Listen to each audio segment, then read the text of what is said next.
On reste dans l'esprit de novembre pour vous parler de ce colloque international qui s'est tenu aujourd'hui à Alger, à la Bibliothèque nationale d'Alger. L'événement qui a pour thème le Front du Nord, les Belges et la guerre d'Algérie vise à faire connaître l'apport des Belges à la révolution algérienne. Ce colloque est organisé par l'ambassade de Belgique en Algérie. L'ouverture a eu lieu en présence des ministres des Moudjahidines, de la culture et de la communication également, avec la participation aussi d'acteurs et de témoins de cette période coloniale.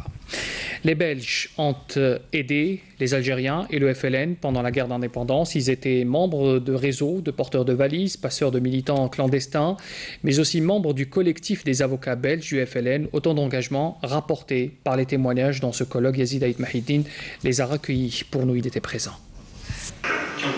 Ce colloque international réaffirme l'engagement des réseaux Curiel, Johnson, Alex, ainsi que le collectif des avocats belges pour la cause algérienne. Nous avons surtout en Belgique, à partir de 1957, donc nous commémorons l'anniversaire, l'appel à la légalité belge.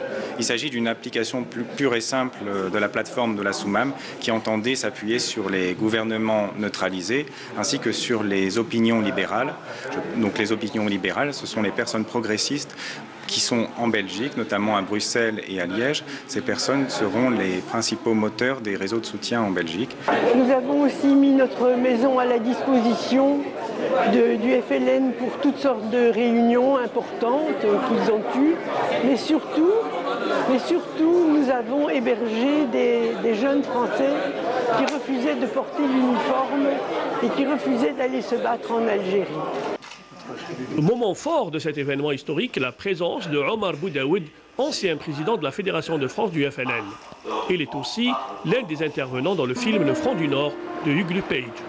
En Belgique, on avait besoin de réseaux de soutien à ce moment-là sur tous les plans. Sur le plan du transport des responsables, des transports des documents, même des fois des armes, et enfin tout ce qui concernait la logistique pour l'organisation du FLN en France. Je remercie tous ceux qui, de près ou de loin, ont aidé les Algériens à arracher l'indépendance de leur pays.